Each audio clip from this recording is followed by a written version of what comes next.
తెలంగాణ పంచాయతీ ఎన్నికల్లో విద్యావంతులు అరంగేట్రం ఆసక్తికరంగా మారింది. చాలా మంది యువత ఈసారి సర్పంచులుగా, వార్డు సభ్యులుగా పోటీలో నిలిచారు. అయితే కొందరు ఐదంకెల జీతం, హైఫై లైఫ్, ఉన్నత ఉద్యోగాలు వదిలి పల్లె రాజకీయాల్లో అరంగేట్రం చేశారు. తాజాగా సంగారెడ్డి జిల్లాలోనూ ఒక సాఫ్ట్వేర్ ఇంజనీర్ తన విలాసవంతమైన ఉద్యోగాన్ని వదిలి గ్రామ అభివృద్ధి కోసం రాజకీయ బాట పట్టడం ఇప్పుడు స్థానికంగా చర్చనీయాంశమైంది. సంగారెడ్డి జిల్లా కొండాపూర్ మండలం మల్కాపూర్కు చెందిన ప్రవీణ్ కుమార్ హైదరాబాద్లోని ఒక ప్రముఖ సాఫ్ట్వేర్ సంస్థలో పనిచేసేవారు. అయితే కుటుంబ ప్రజాసేవ వారసత్వాన్ని కొనసాగిస్తూ గ్రామ అభివృద్ధికి నడుం బిగించారు. ఆయన కుటుంబానికి ప్రజాసేవలో సుదీర్ఘ చరిత్ర ఉంది. ప్రవీణ్ తల్లిదండ్రులు సుమారు 18 ఏళ్ల పాటు గ్రామంలో వివిధ రాజకీయ పదవుల్లో కొనసాగించి ప్రజలకు సేవలందించారు.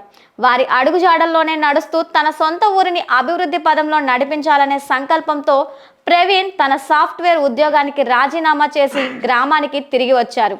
ఇటీవల జరిగిన తొలి విడత పంచాయతీ ఎన్నికల్లో ప్రవీణ్ సర్పంచ్గా పోటీ చేయాలని భావించారు. అయితే ఆ స్థానం రిజర్వేషన్ తనకు అనుకూలించకపోవడంతో ఆయన వెనక్కి తగ్గలేదు. రాజకీయ చాతుర్యంతో తన అనుచరుడిని సర్పంచ్ అభ్యర్థిగా నిలబెట్టి భారీ మెజారిటీతో గెలిపించుకున్నారు. అదే సమయంలో తాను వార్డ్ మెంబర్గా పోటీ చేసి విజయం సాధించి ఏకగ్రీవంగా ఉప సర్పంచ్ పదవిని దక్కించుకున్నారు. తాను అనుకున్నట్లుగానే గ్రామానికి సేవలందించే అవకాశం లభించడం పట్ల ప్రవీణ్ హర్షం వ్యక్తం చేస్తున్నారు.